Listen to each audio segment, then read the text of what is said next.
What's that like?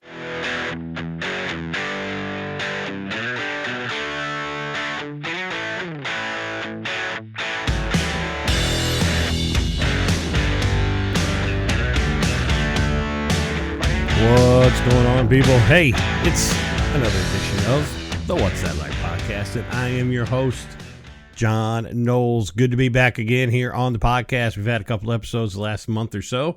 Going to bring you another one right here, and this one's kind of one that's been a long time in the making. For many of you longtime listeners, you know Greg Shiveley's kind of a fixture at the end of the show, where I try to get him on to talk about a number of topics. He's well-rounded individual. He does a lot of things in the world. I think he's a great guest to talk to. And Bob, my producer, never gives us any time. Well, guess what? Bob's off racing today. He's got a race. He's down at Gateway. So he's not here. And guess what I get to do? I get to call Greg Shiveley. And we're going to talk about Greg going to Cuba. Now, going to Cuba seems like something that it's 90 miles from Florida, but it must have been a whole nother world away until recently. And, you know, they opened up travel there over the last couple of years, and I don't know anybody else that has traveled down to that country taking a vacation, and that's why we're going to be talking to Greg today, because we're going to find out what's that like. I'm all into doing dangerous stuff. You know, I've ridden in the back of a pickup truck. I've drank from a garden hose. I've swam after a big meal. You know, I'm kind of a crazy guy. But going to Cuba, still at this point, seems like a little crazy, and we're going to hear all about it when we talk to Greg. So before we get to that, I want to thank everyone each and every time for listening to the show. I want to thank all of you for downloading, all of you for listening, whether you watch us on Facebook, on the Queen of Hearts drawing, whether you download and listen to the podcast themselves. Those are always awesome.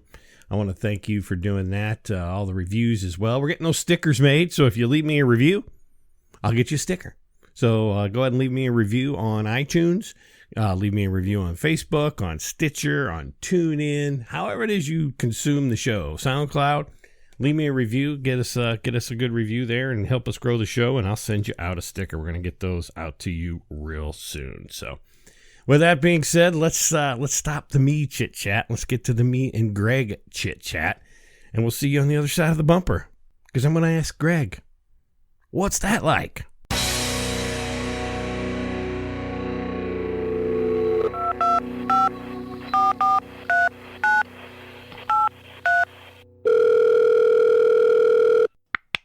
Hello, this is Greg. Greggy, it's John. What's up, Johnny?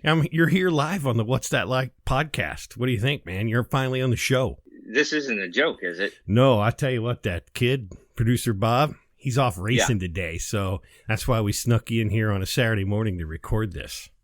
Well, please, let's get this recorded and out before he's done with his race, because I have a feeling he'll come in and delete it. And I've never met him, but he's out for me for some reason. He's got it in for you. I don't know why, but the kid's a jerk.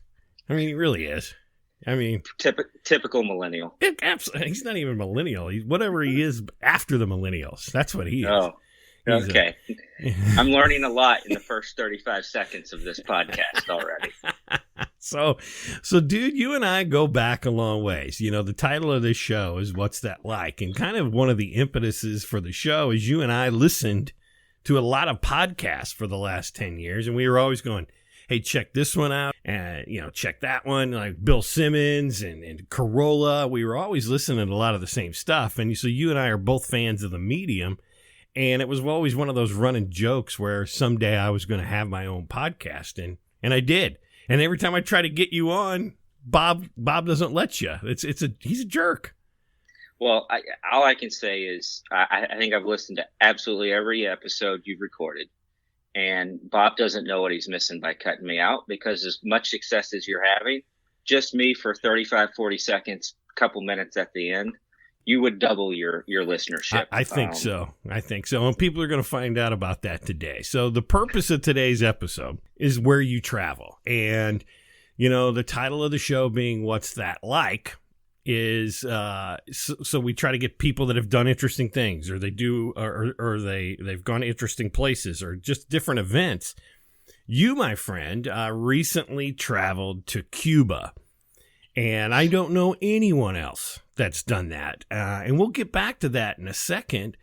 But let's kind of start. We can't just jump into how you got to Cuba. You're kind of a prolific traveler. You know, you've been all over the world, different places, and this is just kind of one of your latest destinations, right? Where have you been in this world before? Well, yeah. So the travel bug has always kind of been there for me, and I guess I was either fortunate or unfortunate enough, depending on what your perception of travel is, through work to travel a lot domestically. And as you know, we've done some traveling together domestically. And we both kind of have this goal of hitting all 50 states by the time that we're 50. And so I'm at 45. I'm not sure where you're at right now. I'm at 40. I've got 5 states to go. Through some job changes, though, I don't travel as much. So those 5 states are going to be a little more difficult to get. And then I'm going to have to actually make time to go hit those 5 states. But from traveling around the country, that just kind of sparked the bug to start traveling internationally. And so my wife and I both like to travel. And I guess actually it probably started when we got married. We got married in Barbados, right around the time Tiger Woods got married. In fact, his yacht was in the harbor the whole time we were there. I'm happy to report our marriage is much more successful than what happened there. Yeah, great. But after traveling for work for as long as I did, we finally took the time to carve out some time and do our first trip to Europe. I believe that was in 2012. We did Germany, France, and Spain, and totally loved it. And we were hooked at that point on international travel. So we've gone back to Europe another time and done England, the Czech Republic, and Amsterdam, the Netherlands. And then we also have done Australia and New Zealand. And so then that kind of set us up for it was time to get serious about if we were going to do Cuba or not.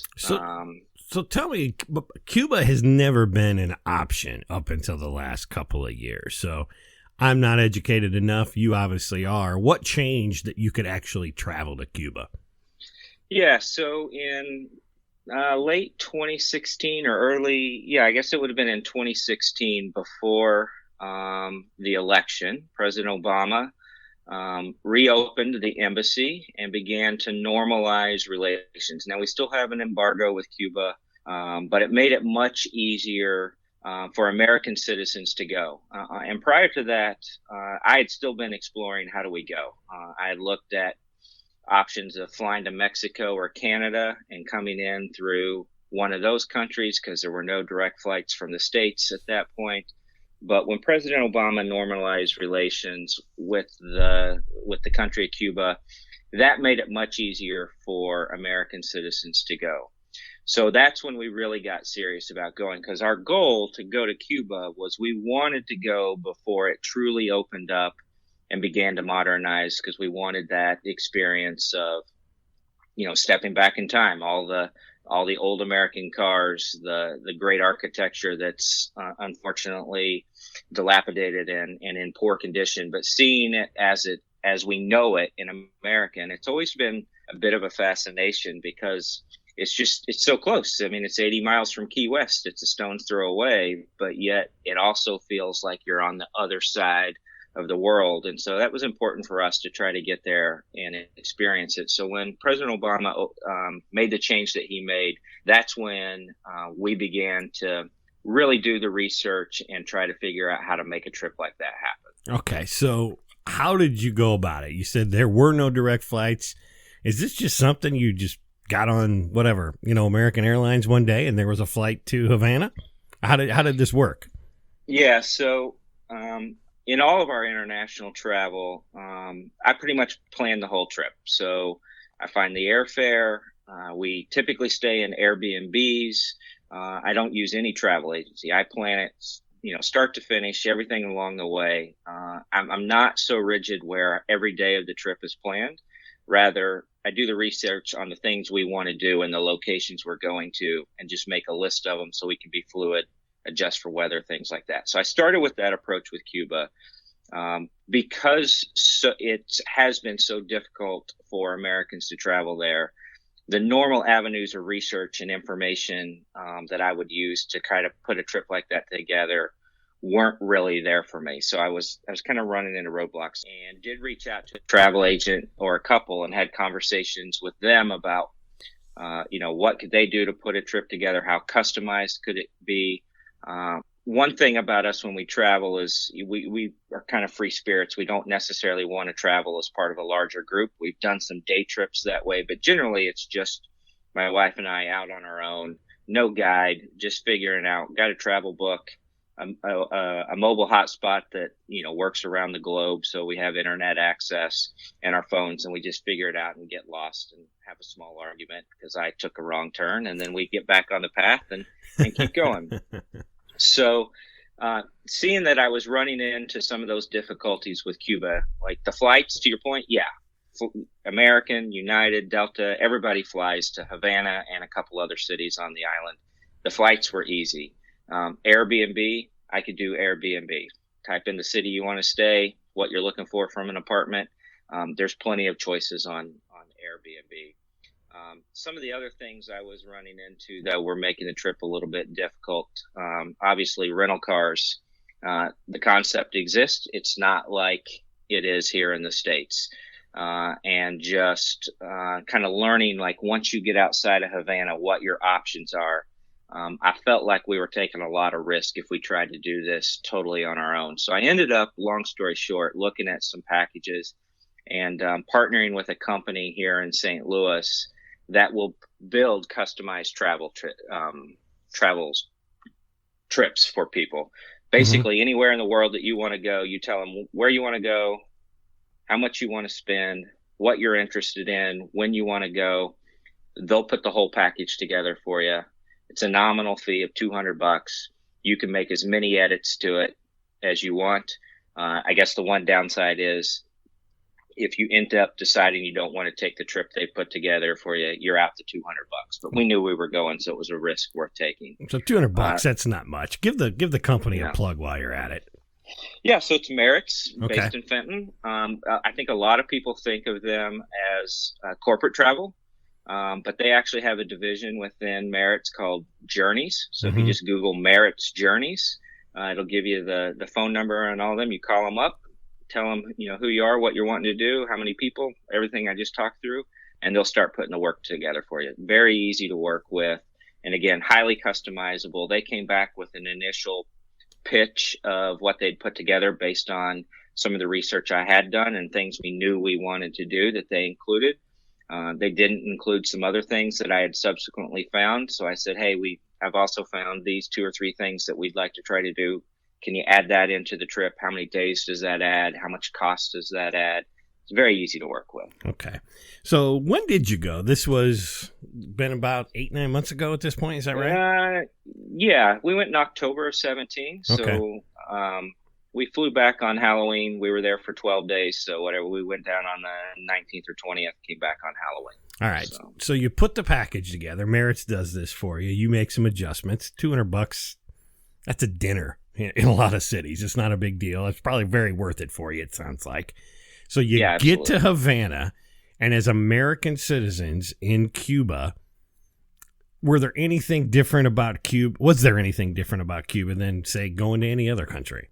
Initially, no. You come into the airport, it's an airport in a foreign country. Things are different. I guess the first thing that made us kind of realize we weren't in a first world country anymore is we come off the plane.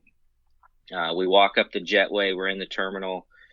We get to the escalator to go down to baggage claim. No power on the escalator. So everybody's walking down the escalator, banging suitcases around. So we get to baggage claim. We get our bags. We've got all our documentation. We have our visa. We go through customs and border control and inspection. Customs was interesting. I had my iPad in my backpack, and they stopped me and pulled that out, as well as my GoPro and some portable chargers to make sure we always have battery life all along. And they stopped me were asking questions in Spanish. I only know Spanish well enough to be rudimentary capable of having a conversation. I had no idea what they were asking me. Finally, they called somebody over and they looked at it and just let me go. So no problem. Okay. To this day, I don't know what the issue was. So then the next thing that was a little bit different is because we had gone through merits and we had this kind of preset tour or package put together. We did have a guide that was waiting for us at the airport, a throng of people, a crush of people, as any, international airport is when you kind of come out of customs and all of that. And no one with a sign holding my name on it. So I'm kind of looking around. We were delayed a little bit coming out of Miami on our flight. And finally, Leslie, my wife, says, I think that's our guide over there. And I look, and the sign is my middle name, not the name I go by. And for the first 3 or 4 days we were with him, he called me by my middle name. So that was a little bit different and something to get used to. What's your middle name, Greg? It's Vance. It's a good name. Yeah, it's a family name. I'm very proud of it. So you got a guide, and your guide's name is? Raimundo. So Raimundo is taking Vance and Leslie out in Havana, I guess. So yeah. So that's the thing. Raimundo's got a rental car. Yeah. And he comes by and picks us up. And right away we have our first problem.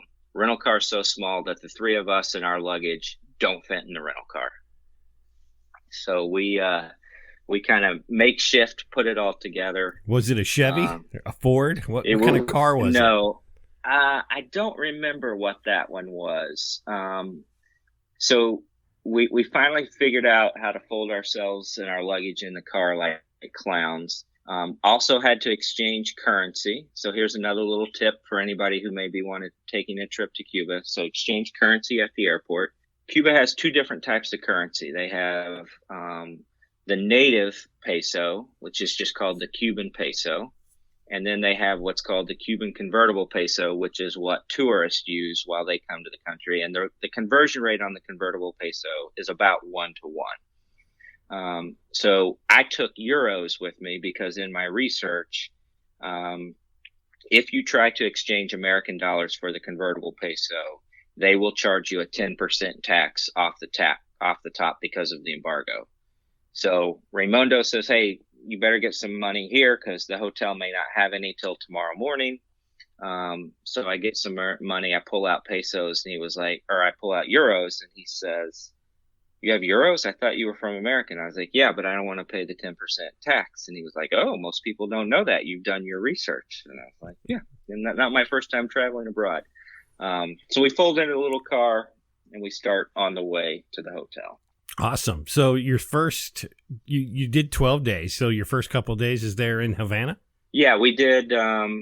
Actually, our first 5 days were in Havana. Okay. And the area around Havana. So on the way into the hotel, you asked earlier, did you notice anything different? Leaving the hotel is when you realize for real that you're in a third world country and things aren't going to be aren't going to be the same for the next 12 days. Okay. We're leaving the airport. We come around the corner and there's hardly any cars on the road, but there's horse and mule drawn carriages and just people walking everywhere. Mm-hmm. And so you start to realize, oh, cars are an absolute luxury in this country.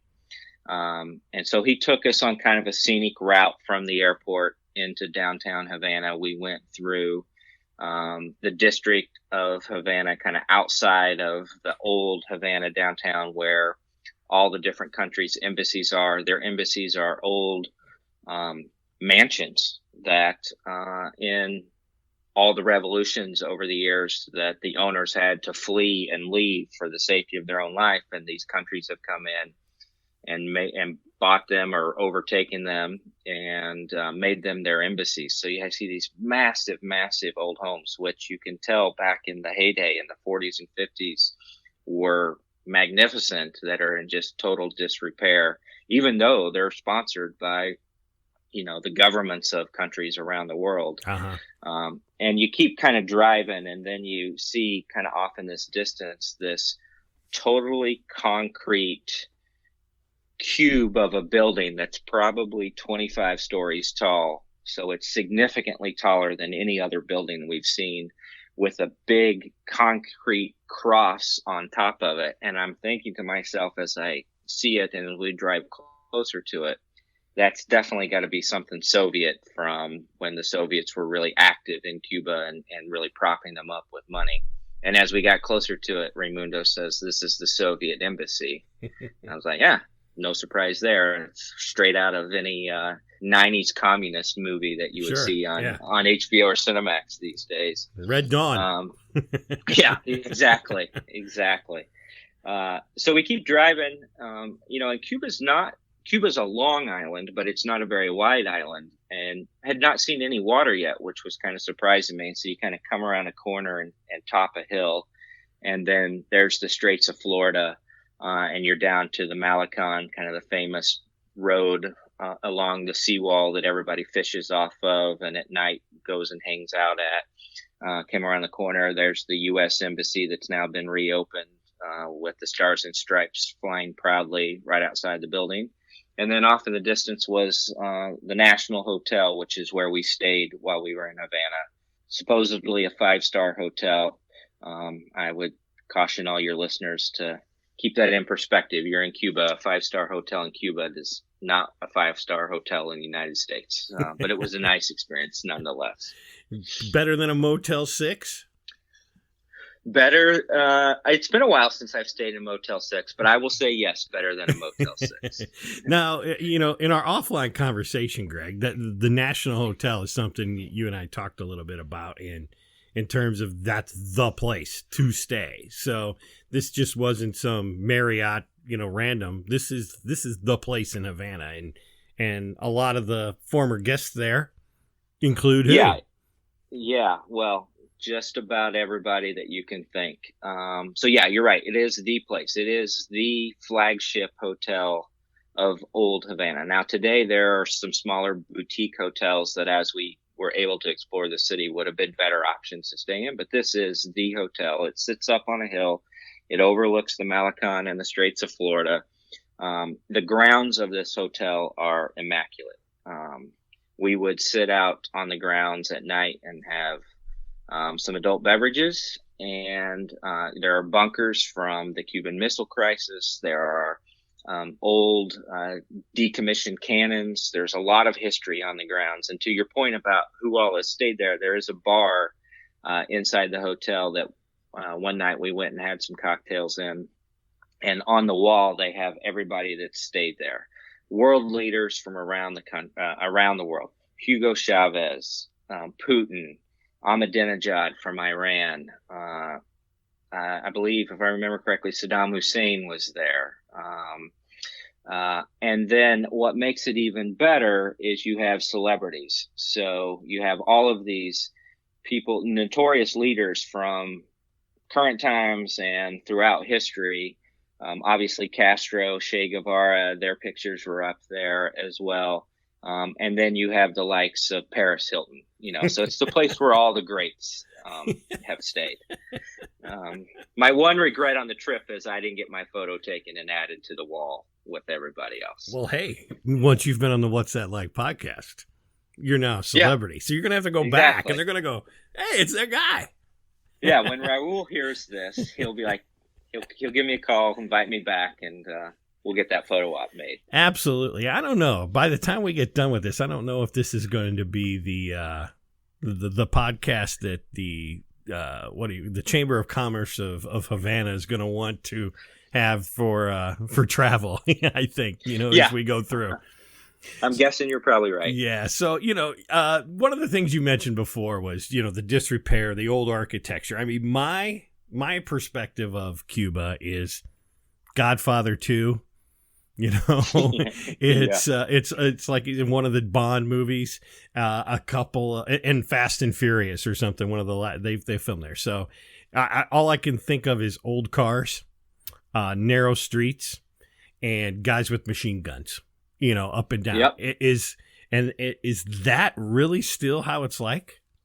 So 2 out of 3, I will give you. You got 2 out of 3. You have old cars and narrow streets, but you really don't have men with machine guns walking around. We never felt unsafe. Now, we were with a guide the whole time, but even when we would be off on our own, which we didn't have a lot of time on our own, but we did have some time on our own, never felt unsafe. The people couldn't have been friendlier. The architecture of Havana is absolutely stunning and amazing. And if and when the country ever truly opens up and starts to kind of rebuild itself, it's going to be a magnificent place. Okay. So our first night in Havana, we just stayed at the hotel. It was kind of late by the time we got in. So the next day was when we really kind of got out and started to see what's the spirit of Havana. And so all the old cars are typically taxis, or they're cars for hire. They're privately owned. And anything that you see that's newer is typically a government owned car. So most people don't own cars. And if they do, it's an older car that they're using to make money by charging you to drive you around Havana in a 57 Chevy convertible or an old Ford or whatever the case may be. And they line them up and they're constantly polishing them. And if you want to walk by and take a picture, they're going to ask you for a peso. For a communist country, the citizens have certainly figured out capitalism and how to make money. Yeah. One of the things you told me is you met somebody high up in the government as well. Yeah, well, I don't think he's in the government anymore, but towards the end of our first full day, after spending really all day walking around old Havana and kind of seeing a lot of Hemingway's haunts and just kind of getting a feel for the spirit of the city and the layout of the city, we were walking back to our car with our guide, and an older gentleman, probably easily in his 90s, approached our guide, and they started this great conversation, big hug, lots of laughs. And Leslie and I just kind of standing there like, yeah, we ran into a friend. And at this point, it wasn't uncommon. It was very clear that our guide knows everybody in Cuba, which may be another part of this story as we go on. And so after they've exchanged pleasantries and kind of caught up, our guide turns to us and introduces us to him. And unfortunately, I don't remember the individual's name, but he was Fidel Castro's head of security during the revolution, when Castro took control of the country. Wow. And he couldn't have been nicer. But the whole time we were talking to him, which wasn't very long, it was 2 or 3 minutes max, maybe 5. All I could think, the only thought that was running through my head was, how many people has this man killed? and I literally mean, how many has he killed, or at least ordered their death? Yeah, I mean, you know, we all know the story. It wasn't a peaceful revolution, but so that was kind of an unexpected, neat twist to meet somebody who was that central of a figure during that part of that country's history. Okay, so let's start going through the 12 days. You spend a couple of days in Havana. You see the sights, the sounds. Let's start with the food. Anytime you're going to travel abroad, I think the first thing everybody worries about is, hey, what's it going to cost and what am I going to eat? So let's kind of go from a food standpoint and take it from there.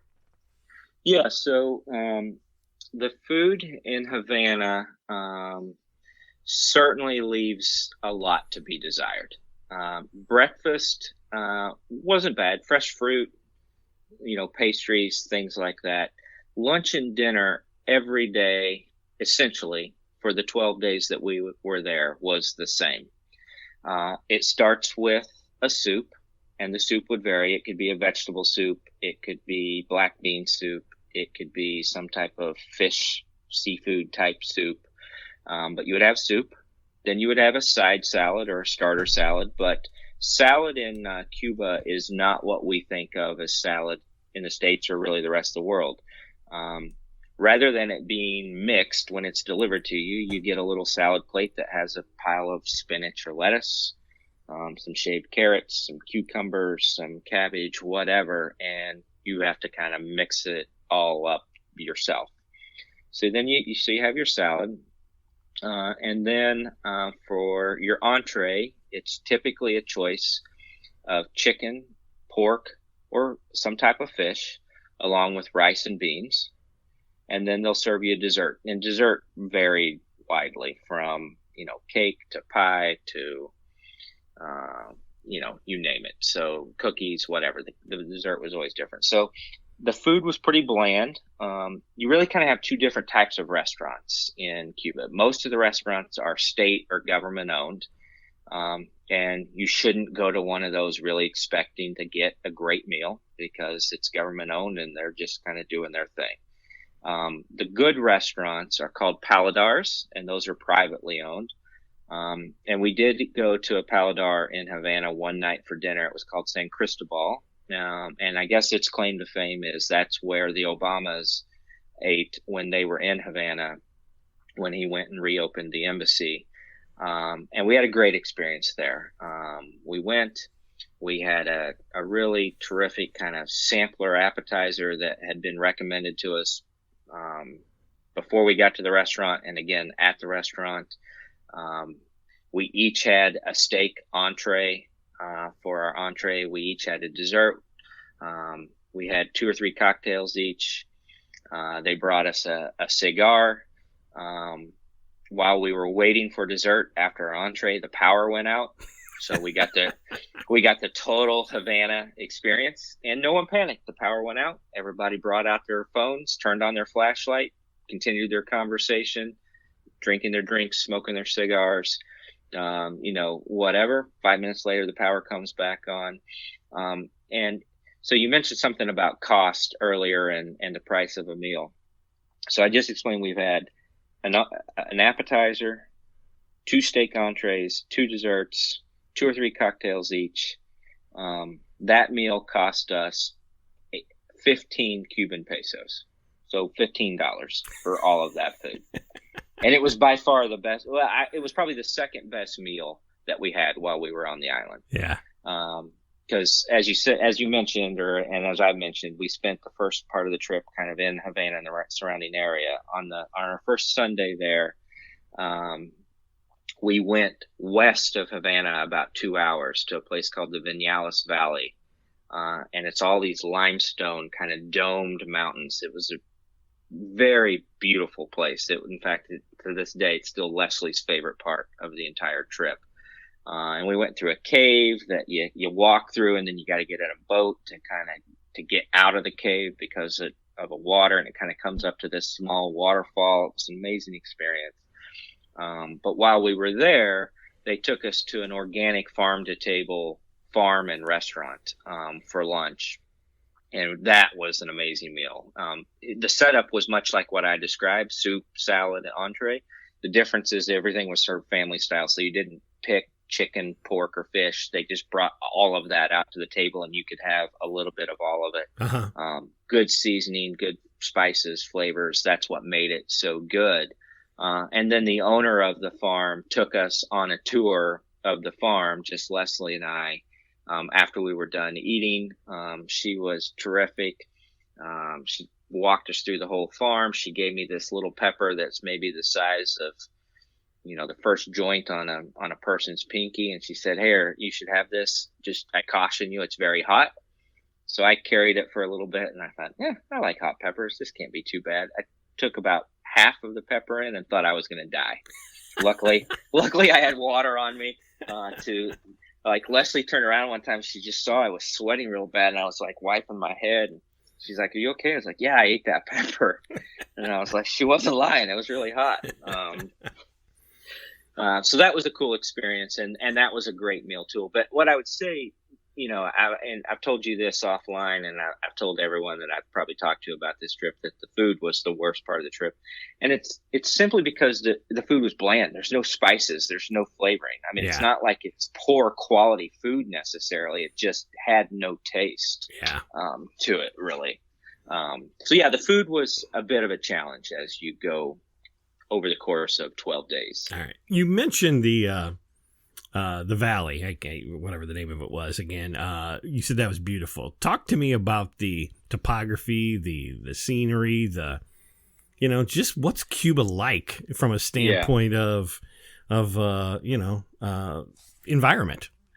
Yeah. So Cuba is a lot bigger island than what I think people really think it is. So east to west, it's roughly 660 miles from the west coast to the western tip of the island to the eastern tip of the island.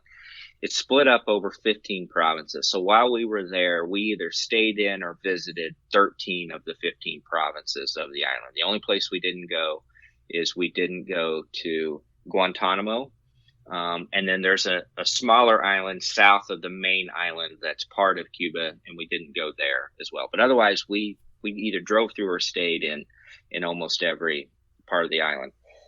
I would say you could divide the island up from a topography perspective into kind of four distinct regions. You have the western part, which is the Vinales Valley, which is these amazing domed limestone mountains, and that's the tobacco region. So pretty much all the tobacco that's grown in Cuba is grown in Vinales Valley, in that part of the country. And we did go to a tobacco farm. Tobacco wasn't in season while we were there, but we went to a drying house and watched a guy roll a cigar right in front of us in like 2 minutes and then light it and stick it in my mouth and make me smoke it. So you have that kind of the limestones, these amazing valleys and caves. Then you have Havana, which is generally pretty flat and nondescript. And then you have, to the east of Havana, kind of call it central Cuba, central to eastern Cuba, you have a tremendous growing region. So it's very flat. The ground is very fertile, which is interesting because you think of Cuba as this lush kind of jungle, which it certainly is. There's no dirt in Cuba. It's all red clay. But a lot of sugarcane, a lot of mangoes, a lot of agriculture in kind of that third region. And then as you go further east, all the way to Guantanamo and just to the west of that, you have another mountain range, but it's your more traditional, like Rocky Mountains. It's the Sierra Madres where the revolution and Che Guevara and Castro kind of really got started around Santiago de Cuba. So it's four very distinct topographies as you travel around the country. It's a beautiful country. It's just depending on where you're at, you're going to have a totally different experience than someone that may be in another part of the country. Hey everyone, quick reminder, before we get back to the rest of the interview, I want to give a shout out to one of our partners, Ageless Apparel. They make a lot of great t-shirts, a lot of great products. If you've got an organization or just want to get some t-shirts made for your special event or occasion, give those folks a shout. You can find them on Facebook under Ageless Apparel. Just search Ageless Apparel. You'll find it. Austin and those folks will get back to you real quick. Quick turnaround time, quality products. Love those guys a lot, and great partners of me here on the What's That Like podcast. They make all of my t-shirts for me and do a great job. Thanks a lot, and let's get back to the interview. So obviously you got out of the city and you drove, if you didn't stay in, you drove through the more rural parts.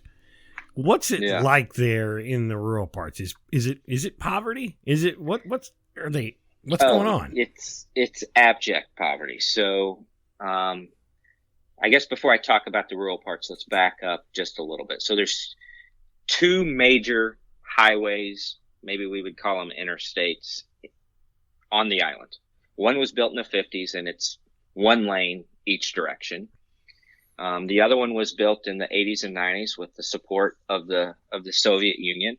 And it is 3 lanes in each direction. However, when you go east from Havana on the International Highway, as it's known, at some point, and I don't know really where it happens because we didn't drive that far east out of Havana, the highway ends because the Soviet Union collapsed. They ran out of money. They packed up and they went home. So you really only have these 2 highways. So when you talk about these rural communities and towns around the island, their homes don't appear to have floors. It just appears to be this red clay. I mean, there is red clay everywhere. Mm-hmm. When you get outside of Havana, so talking about the International Highway, 3 lanes in each direction. There's a speed limit. You can drive however fast you feel comfortable driving. You are much more likely to hit a person, a horse-drawn carriage, or a stray dog than you are another car. There are just not cars when you get outside of Havana. Now, when you get in some of the other major cities, you see some cars, but not like you do Havana. Most of the cars are in Havana. And so these rural towns, it's all agriculture. They've got little fruit stands or whatever kind of out by the road, just looking for passersby. When you're on this international highway, it's about 2 hours west from Havana to the Vinales Valley that I talked about earlier. You would see people standing, and our guide told us they may stand for as long as 6 hours waiting for a bus, but it's not really a bus. Think of it as kind of a big truck with a tarp over it to kind of protect people from the sun as a taxi. Everybody we would go by, they would be waving cash at us, wanting us to pull over so they could get a ride to wherever they were going. Wow. The poverty this was our first time in a third world country. That was the hardest part for both of us to kind of reconcile and deal with. Like, I thought I would know what it would be like before we went, but it was so much more widespread, and the despair at times was so much more than what I was prepared for, that's going to be one of the lasting memories that I'll take from this trip. Yeah. Greg, one of the things you had told me as you were on one of these national highways is at one point you kind of came to a stop and it all went down to one lane because kind of a daily farming routine was going on. What was that about? Yeah, so the unfortunate part of this story is it happened on our last full day on the island. So day 11, day 12, I don't remember for sure. So we ended our trip for all practical purposes in Trinidad, and we can probably come back and talk about everywhere we went. But we had been in Trinidad, and we were on our way driving back to Havana for a final night in Havana to fly home the next day. And so on the way from Trinidad, one of the things that I wanted to do was go to the Bay of Pigs Museum. I'm a big history buff. Mm-hmm. In college, I studied a lot of Soviet history, so I have a vast kind of background on Soviet-American relations, and the Bay of Pigs and communism has always been kind of fascinating to me. So I wanted to see the museum. So we were doing that. We leave the museum, and now we're literally driving up the coastline of the Bay of Pigs. And we come around a corner, and all of a sudden the tour guide kind of hits the brakes on the car and slows down and swerves over to the left-hand side of the road, because there's all these men on our side of the road with like what appeared to be grain spread out on the whole right side of the road, raking it and working it. And so our guide says to me, he's like, "Do you know what that is?" And I'm like, "Well, no, how would I know? I've never seen this before. How would I know what this is?" He says, "This is rice." And I said, "Excuse me?" Because remember, lunch and dinner for the previous 11 days, rice.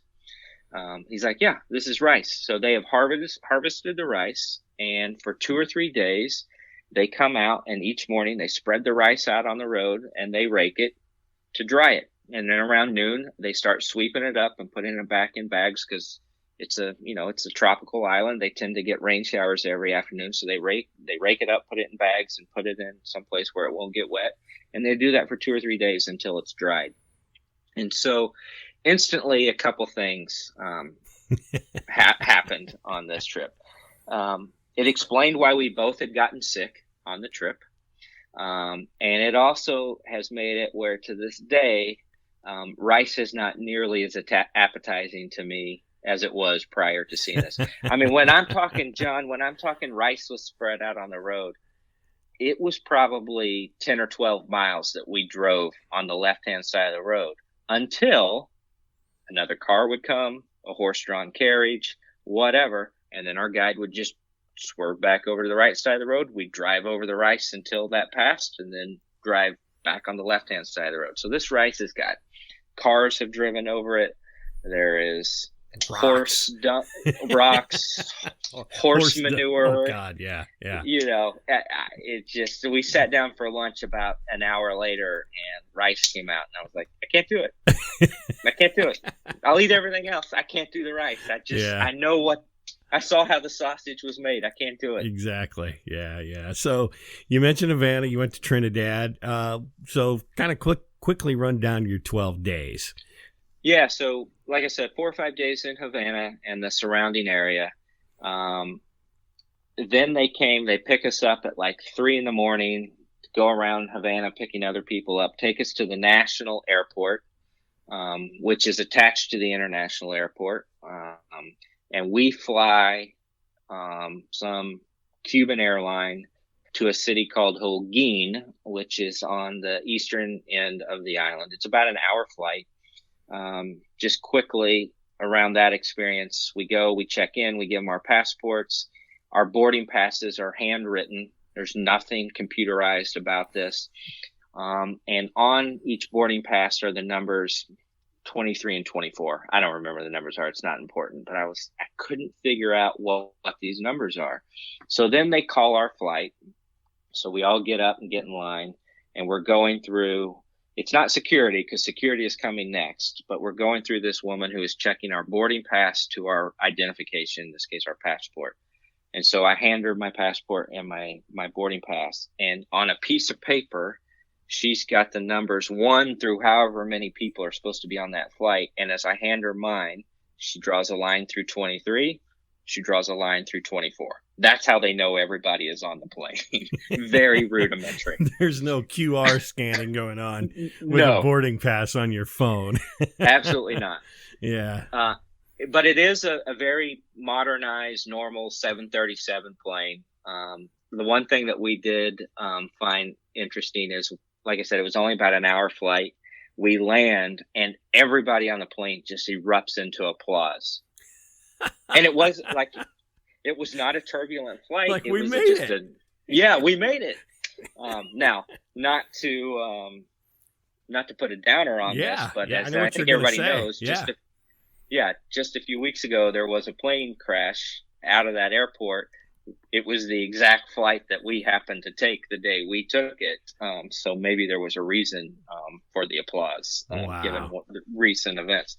Yeah, so we land in Holguin. We immediately are then picked up and driven about 2.5 hours south to a place called Santiago de Cuba. We spent the rest of that day and the next 2 days in Santiago de Cuba. Very hot, very humid, very few cars, motorcycles everywhere. And for the history buffs that are listening, Santiago de Cuba is where Castro started the revolution to overthrow the previous government and became the ruler of the country. So interesting story, though. So we fly from Havana to Holguin. Our guide through the tour agency that we had our trip with was not allowed to fly with us. He drove with us, which in reality we needed the car anyway. That hour-long flight and 2.5-hour transfer for Leslie and I took him 13 hours to drive from Havana to Santiago. Wow. So that just kind of gives you, you're talking about rural communities, highways, that kind of stuff. That kind of puts it in perspective. Yeah. Just how hard it is to travel along the island. So in Santiago de Cuba, a couple of the highlights, this great fort on the southern coast overlooking the water. Had a great experience there, but probably the thing that sticks out most is the sound. So in the hotel we stayed at had a rooftop bar that we would go up to for happy hour and watch the sunset into the mountains. And just listening to the motorcycles, the music, and just everything that's going on, seeing these neighborhoods in this rather large city. I think it's the second largest city on the island outside of Havana. Just kind of taking that all in. But what was most interesting was where the revolution started. So that is now a museum/elementary school. It seems like a natural combo. Got to use the building for something. Yeah. So we went and toured it. There are still bullet holes in the outside of the building. But yet these children second, third, fourth grade age children are in these classrooms, doing their schoolwork while tourists like us are walking around and kind of learning about the history of the country and where the revolution started. So we spent a couple days in Santiago de Cuba, and then we drove back up to Holguin, and we spent one night in Holguin, and that was a pretty interesting experience in that we had a lot of free time in Holguin the night that we stayed there, and so we just got out and walked around the city. It's not an overly large city, but it had a really nice kind of main square with a lot of offshoots off of. So we started just walking down different roads, and we ended up going to a bar. There's only 4 beers on the whole island, and we'd had 2 of them in Havana and Santiago, and this bar happened to serve one of the ones we hadn't had. So I said, hey, let's stop in and have a beer. And so we were sitting there just kind of resting and kind of taking in the sights and sounds. And a local approached us, and he said, are you American or Canadian? And I said American, and his eyes lit up like he was 8 years old and it was Christmas morning. And so what I learned over the course of this night is when you get outside of Havana, as an American, you are a novelty to the local Cubans. They don't see many Americans outside of Havana. Most Americans that go are part of a cruise, so they're only in there for a day or two, and they're in Havana. They may go to Vinales Valley, but they don't really go anywhere else. And so he really wanted to pick our brain and talk to us. And so he said, hey, will you join me and my friend? So yeah, we said, sure. So we sat down with these 2 Cubans and a Canadian, and then Leslie and I, and 3 hours later, we were still, sitting around talking and just sharing stories and asking questions. And the one question that everybody asked us when they found out we were Americans was, what was our opinion on Trump?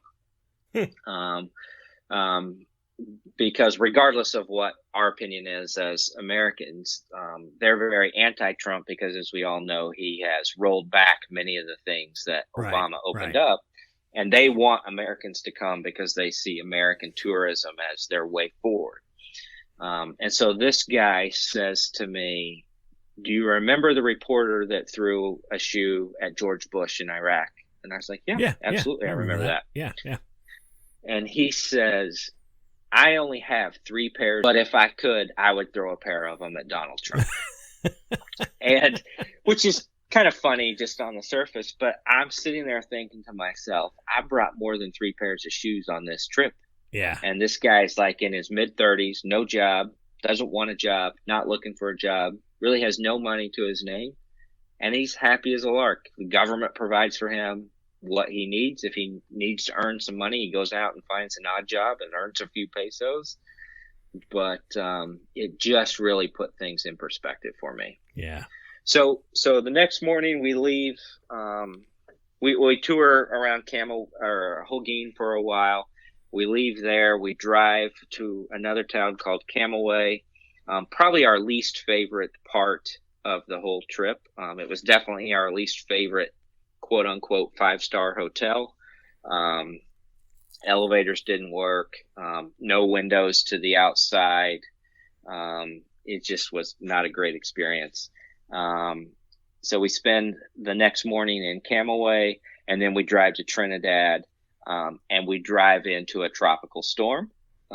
Didn't even know a tropical storm was coming, but I can now check that off the list. I've experienced a tropical storm.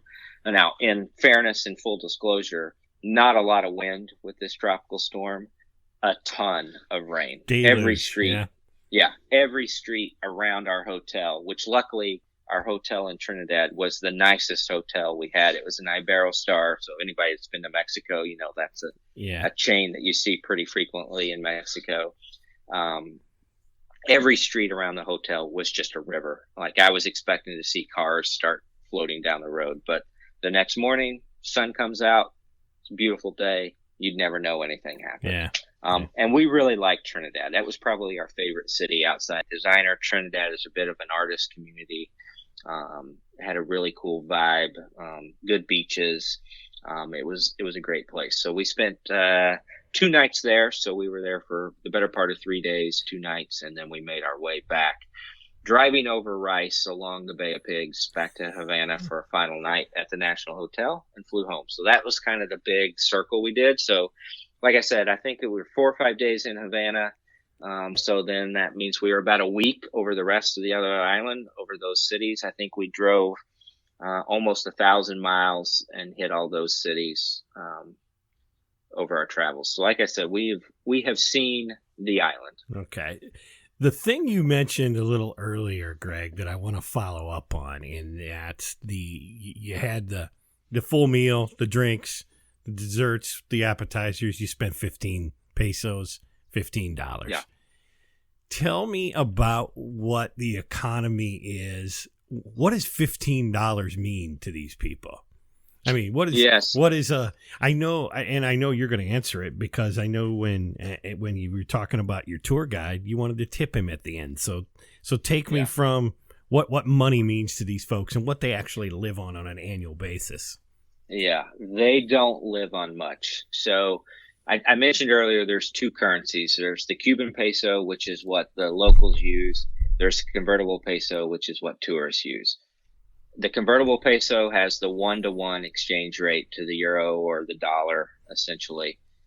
It takes 25 Cuban pesos, the local currency, to equal 1 convertible peso.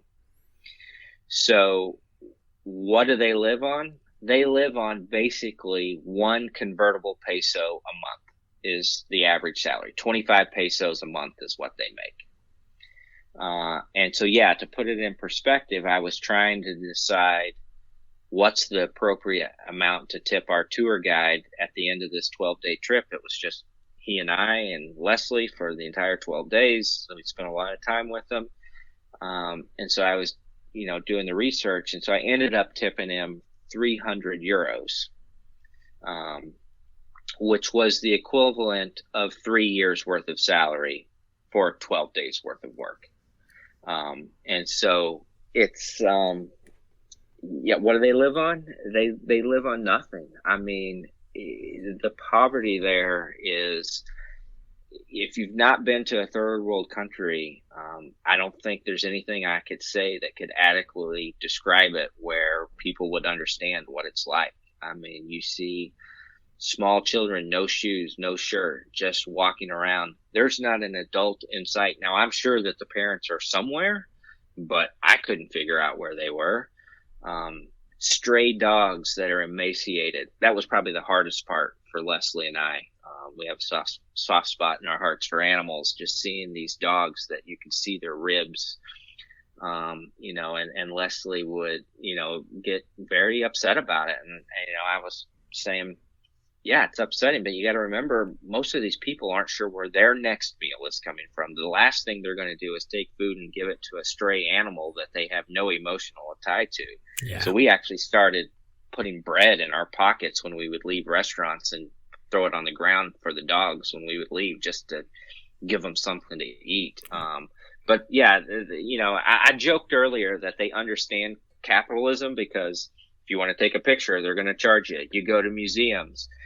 You want to take pictures, you got to pay them. They have, at the cemetery where Castro is buried, you got to pay to take pictures. So they certainly understand capitalism. There's just very little opportunity. And I think that was one of the things that we also liked about Trinidad, is we saw more private investment and more private business in Trinidad than we did in the other parts of the island. And so I asked Raimundo, our guide, about it, and he had said that 2 or 3 years earlier, that local government had passed a law locally that made it easier for people to open their own businesses. And so you kind of see a town that is starting to figure it out now. You put it in baseball analogies. I'm not even sure they're in the first inning yet. They're probably in rookie level ball at this point, but there was more private investment there. And so, there was just a different spirit. But yeah, these people literally live on nothing. Yeah. So let me kind of end with a couple of questions on the Cuban talk here. So number one, would you recommend it? Yeah, absolutely. It was completely different from any of the other big trips that we've done, but it was everything that I hoped it would be. It was very educational. It was an amazing experience. Like I said, the people couldn't be friendlier. The country's beautiful. Um, you can have this big debate of should you go, should you not go, because probably the bulk of the money that we spent went to the government, and the government's not really doing anything to help the people. But I'm of the opinion, and this is just my opinion, not to try to make this political, but I'm of the opinion that we need to go. We need to see, we need to show people that there's a better way of life. There's a better opportunity for them out there, and not going is certainly just going to provide the status quo. Okay. Well, you answered the second question I was going to ask. Did you feel guilty while you were there? No, but never felt guilty. And I guess the reason is because you were at least spreading some commerce around. Yeah. I mean, you changed Raymundo's entire life with a tip. Yeah, I'd like to think we did. No, I never felt guilty. I saw it as an educational experience for myself, and to the degree that we interacted with locals, education with them. I mean, just a quick story going back to the experience in Holguin. We started talking about elections, and I said something just offhanded about my obligation to vote. And the local guy that engages said, "Wait, you have to vote?" I said, No, I don't have to vote, but I'm of the belief that in a free society, if I don't vote and I don't like the way the direction of my country is going, then I don't have a right to complain about it because I didn't exercise my right to do something. And he goes, "Oh, okay, I get it." And he's like, "Here, we have to vote." And I said, "Well, what happens if you don't?" And he's like, "Well, they come to your house and they have a list and they say, Mr. Knowles, we see that you didn't vote in yesterday's election. Is that accurate?" And whether it's accurate or not, you didn't vote. So you say, "Yeah, I didn't vote." And they arrest us. It might be a few years. You might never get out because they see you as a dissident and against the government. And so they're going to take you off the street so you can't spread whatever message is out there that's against the government. Yeah. And you better vote for the right guy, I guess, huh? Well, as luck would have it, you only have one option. So it's really hard to screw up who you vote for. One last question about Cuba, Greg. You had told me you went to see Castro's grave. You just mentioned it a second ago. Tell me about that experience. Yeah, so a few things on this. Probably the nicest place on the island is the cemetery where Castro is buried. It's in Santiago de Cuba, because he was born just north of there, and that's where he went to college, and that's where the revolution started. So everyone really associates him with Havana, but Santiago de Cuba is where everything really kind of started. So it's a huge cemetery right outside of town, brand new asphalt, massive parking lots. Everything is spick and span, totally clean, totally new. That was the place where we most realized we were in a communist country. So we happened to get there right when the changing of the guard was happening. And so we whip out our iPhones, start recording it, walking across the street, and soldiers out of nowhere just appear and are waving us across the street. We can't stand on the cemetery side of the street while the changing the guard ceremony is happening. We're free to record it. We just have to go across the street. So we do. We retreat across the street. We record it. Ceremony ends. Ourselves, as well as the other people that were there, start walking across the street. And there are two parallel sidewalks that go to the same place. So we start walking down, say, the one on the right. And a guard, again, out of nowhere, says, "You can't walk down this sidewalk. You've got to walk down that sidewalk, the one right next to it." So I just take 2 steps to my left across the grass to get on the sidewalk. They're like, no, you got to go back and come around. So it was very controlling. So here was the kind of fascinating part about Castro's grave. So also famous Cubans, both political, non-political, are buried in this cemetery. So the Bacardi family, Bacardi rum, they're buried there. They have a huge mausoleum and shrine. Jose Marti, the political figure, is buried there. He's got a massive mausoleum and it's like stone, granite, marble gazebo thing. Just really over the top. Castro's grave marker is a boulder. Now it's been smoothed and not polished because it's not shiny, but it's been smoothed and kind of shaped into this big round boulder that is massive.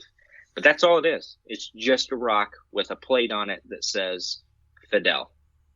And you'll notice when you're in the country, there are no parks named after Fidel Castro. There are no monuments to him. There are no billboards celebrating him.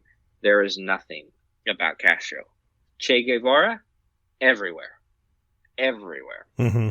And so I asked our guide about it, and Castro passed a law while he was still alive and running the country before he gave power to his brother Raul, that you couldn't name parks after him. You couldn't name buildings after him. There could be no monuments, no tributes to him. And I don't know the exact reasoning on it, but I believe personally that it was his way of furthering the communist propaganda of this is not about me, even though I'm a billionaire and I've stolen all this wealth from everyone. Yeah. But I want nothing acknowledged to me because I'm for the people. And so it's just one more way to kind of mind control the people that he was doing everything for them and nothing for himself. Wow.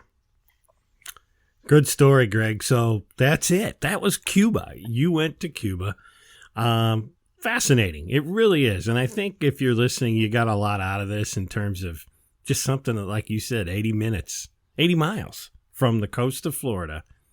Yeah. This goes on and this really happens. It's so different than just a different world. And it's so close. Yeah, it totally is. I told Leslie on our last night when we were having a final cocktail overlooking the water, I said, when we were in Australia and New Zealand, we were literally all the way around the other side of the world. I feel like we're further from home now, sitting in Havana, than I did when we were there. Yeah, great. We got to do this, bud. You've been a long-time listener, like you said, of the podcast. One of the parts of it you like the most is the little stuff I like to do at the end. So we'll get off the Cuban Greg crisis. We'll get off the Cuban subject and we'll start talking about you what was your first job? What was your first job, man? First official job where I had a boss, because I mowed yards growing up. But first official job was I was a car dealer at the local Dodge and Chrysler dealership in my hometown. Yeah? Yeah. That's fun. You get to drive the cars. Okay. Yeah.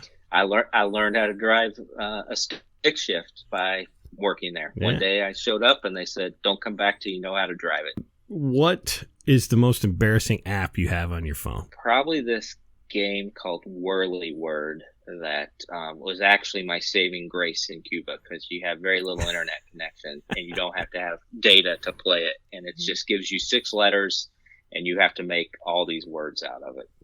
There you go.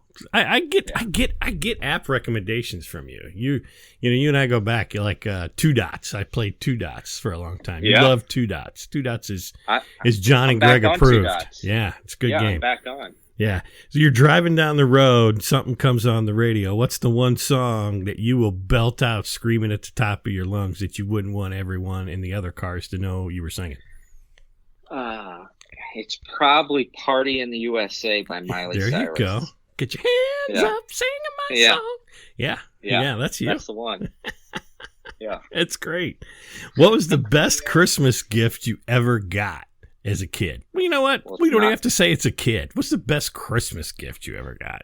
Well, a couple years ago, I got a Star Wars TIE Fighter... X-Wing drone. I knew you were going to say that. Because I knew you got that. Yeah. What was that, from the Sharper Image or something? Leslie got it for you? Yeah, I think it was Sharper Image. Yeah, that's awesome. You do you fly it, or is it just in the display case? It's out of the display case. It's made one maiden voyage. I don't fly it nearly as often as I should.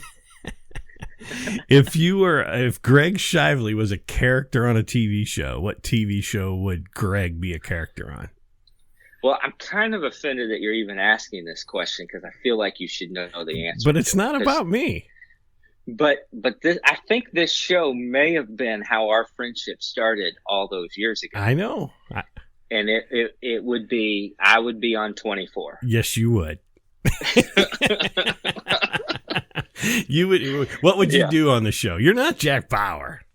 No, I'm not Jack Bauer. I think I would be an even bigger, smart aleck companion to Chloe. Yeah, that would be you. I could see that. Yeah, you would be in CTU.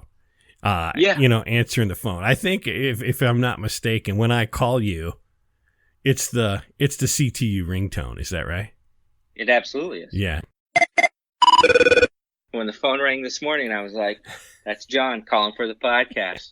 I didn't even have to worry about who it is. It's uniquely your ringtone. That's awesome. The other thing I'd do on that show is I would be the realist that would say, there's no way he's going to get there. He's clear across L.A. He can't get there in 10 minutes. In a commercial break, he can drive right across town. Yeah. The dude in 10 seasons, never took a leak.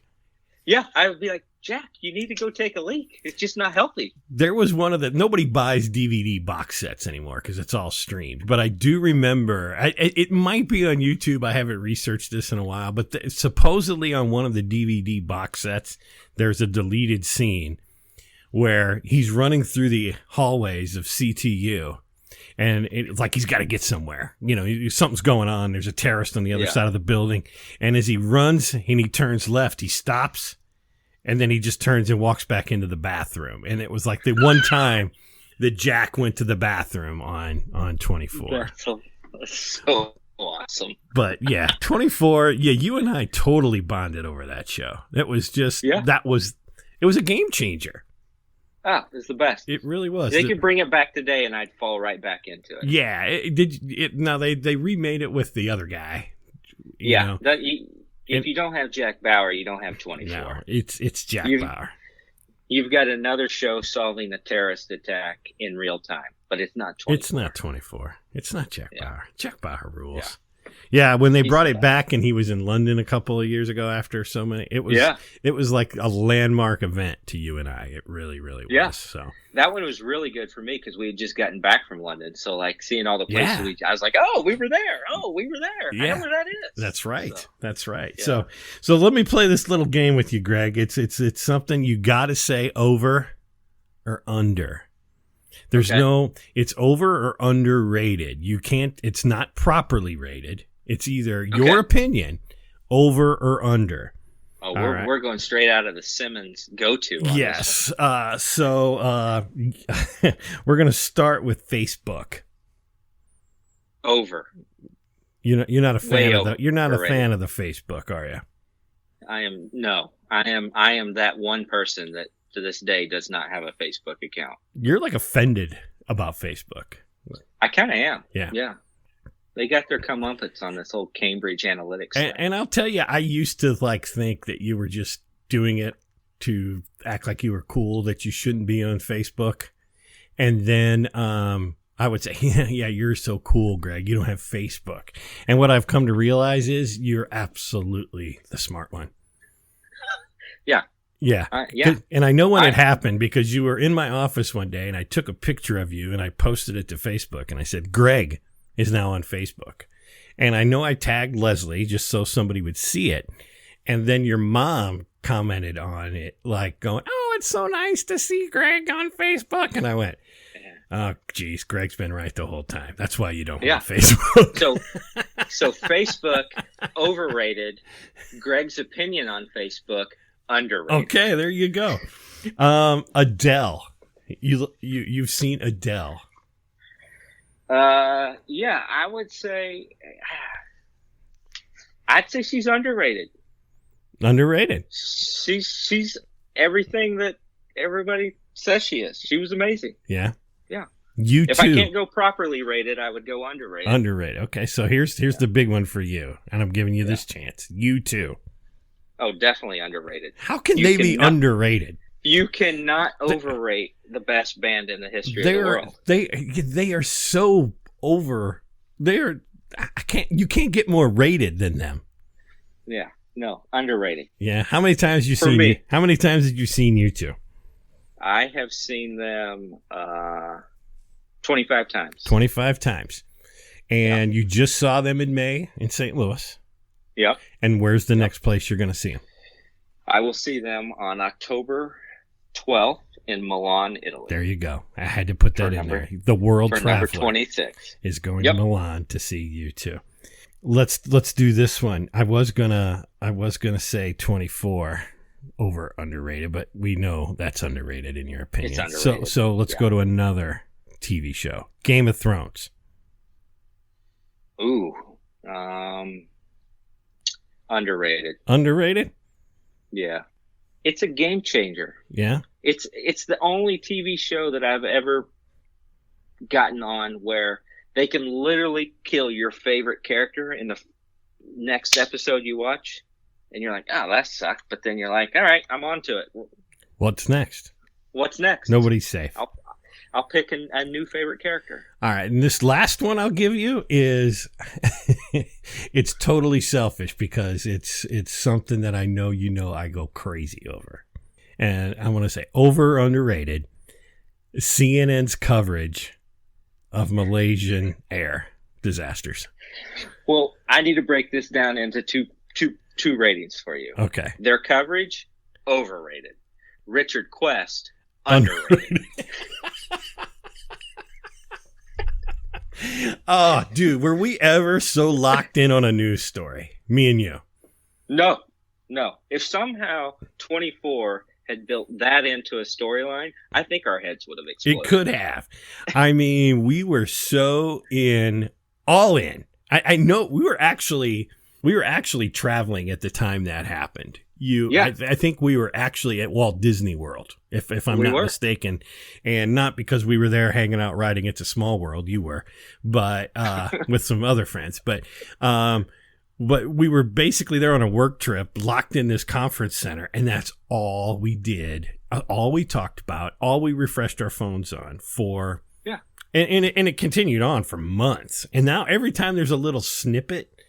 It's you or our friend Kelly. One of you has to go, dude. They're getting Quest out of bed for this one. Yeah, they're warming Quest up. He's in the pen. He's coming in.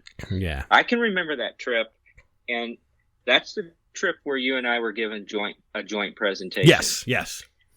And I think while you were presenting, I was sitting on stage refreshing my phone, seeing what the latest was, and just hoping they didn't find it because I knew I would blurt out, "Holy blankety blank. Found the plane." Yeah. Well, obviously that hasn't happened. So we'll end it with this. What happened to it? What's your theory? What's your working theory on Malaysian Air Flight 370? Oh, it's in the water off the coast of northwestern Australia somewhere. Was why is it there? Was it truly lost or it's pilot? Sabotage pilot did it? It's pilot sabotage. Sabotage. I think you're right. That guy knew exactly where he was flying that sucker and did it. The fact that it hit no satellites, no radars, no nothing, it is too big of a coincidence for that to just happen. It was pilot sabotage where he knew where to fly it, so it couldn't be found. Yeah. Well, dude, it's been a pleasure. It's been an honor. We've been rolling here for about an hour 20. Anything you want to wrap up saying here to the WTL Nation? No, this has been a blast. I'm glad producer Bobby's out racing so we could actually do this. Thanks for having me on, and I look forward to making a return appearance sometime. Well, absolutely. I mean, as soon as we can clear the schedule with that kid and get you back on here, we're going to do that. And that's it, man. Thanks a lot for coming on. Appreciate it. Yeah, no, appreciate it. I hope people find it interesting. I'm sure they will, my friend. I'm sure they will. All right. Thanks, Johnny. All right.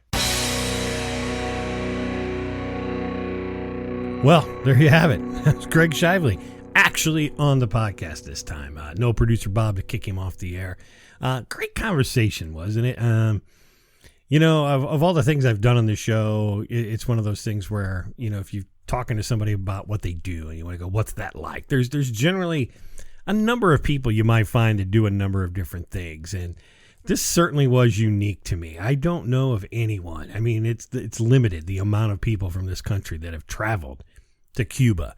Not that all of you are going to go, but I thought the story of just how different it is, and just 80 miles off the coast of Key West, that it certainly is different. You heard him say it. He's been all the way to the other side of the world to New Zealand, but he's never felt farther away from America than he did right there in Cuba. So great story. Thanks, Greg, once again.